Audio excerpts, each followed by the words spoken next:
This is the Business Breakfast with Richard Dean, Brandy Scott and Tom Urquhart on Dubai Eye 103.8. So, Professor Jeremy Bailenson and the rest of his team at Stanford have identified 4 causes for Zoom fatigue and their simple fixes. They examined the psychological consequences of spending hours per day Zooming and on other popular video chat platforms. They do say there are simple fixes, but they say it's not just Zoom. Popular video chat platforms have design flaws that exhaust the human mind and body, but as they say, there are ways to mitigate their effects, which that's prompted a conversation here in studio and further afield about Zoom fatigue and whether it is something. Plus, the efficacy of Zoom in all its different guises, be that personal, professional or otherwise. Let's turn our attention to the use of Zoom in the office and business environment and talk to a man who's been to a few meetings during his time. He is the founder and the president of ASDA'A BCW right here in the UAE. Sunil John joins us live on the line. Morning, Sunil. Morning, Tom. How are you today? Yeah, I'm really well, my friend. Lovely to chat with you. Thanks so much indeed for speaking to us on this one. It's got a lot of people talking. So before we get on to Zoom in meetings and Zoom for recruitment, etc., what about your reaction to the Stanford study? Is this a thing? Absolutely right. I think Zoom fatigue is real. And I read through Professor Jeremy's paper. And all that he says is that it does put a lot of pressure on people who are constantly on calls all through the day. And I agree with the survey that you conducted with your listeners. 86% agree.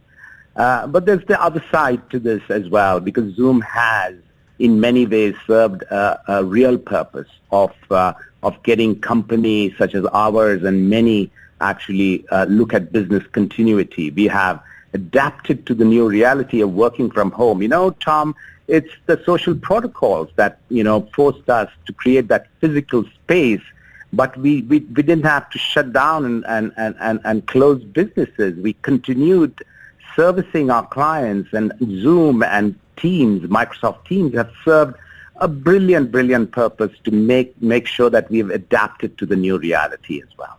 Well, I think you hit on one of the big issues here, which is this work from home that we are trying to adapt to and come to terms with at the moment.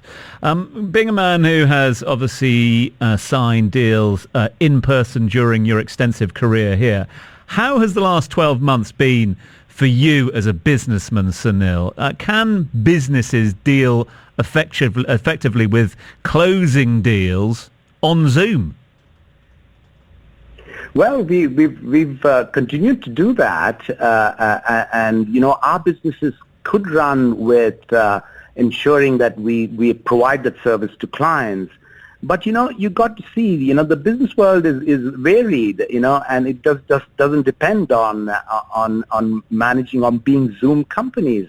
Take, for example, the recent Financial Times survey. 37% of all work can be done fully from remote, says that survey. What about the rest of the 63%? Hospitals, hotels, airlines, manufacturing plants. These businesses depend on people showing up at work. These are the businesses that keep our world moving and going. Those companies can't be Zoom companies. So, while we have adapted and we could do the deals remotely, these are firms, these are companies that are critical and important. The other day, Tom, I was visiting one of the shipyards in Al Quwain, and there are nearly 1,000 employees in that factory, in that shipyard. 93% of all of those employees are vaccinated. I think 98%. And that shipyard, which is called Gulf Craft, actually is buzzing with activity. They are building nearly 60 ships, from small boats to large super yachts. And I said, wow, look at that. These businesses cannot function remotely. So there's this entire world that needs to come back. So, Zoom did play a critical role. And in the process, from 10 million users, they zoomed up to 300 million users. And today they are a $100 billion company. But, I think the world can't go around being just Zooming. So you'd be an advocate for the return to in-person meetings and in-person signing of deals. You believe that is going to come back? Absolutely. Even, for example, our kind of business, Tom, the physical contact, the meeting in the rooms, is so very, very important. That, we lose a lot of managerial capital when you're just remote working. You don't get the, having lunch or a coffee or having a general chit chat or brainstorming an idea is very important. But I think, like as much as technology has accelerated a lot of change in our world today, in our working lives, I think some of these will stay. Work that can be done remotely will continue to be done remotely. But I think working, coming back to office is absolutely important. And as in the UAE, as more and more people get vaccinated, as we move to more, herd immunity, I'm looking forward to getting back to office and getting back to work that brings real relationship capital with our clients. Just out of interest, and excuse me for prying, Sunil, but what's your sort of policy at ASDA'A BCW at the moment? Have you got a percentage back in the office, a percentage working from home? Yes, we since about June, July, we split our teams into A and B. And we had nearly 30% of our staff coming to the office on a round robin basis. But now, since the cases have gone up, we've now working entirely remotely. But we're hoping when these cases come down, we'll be back in the office.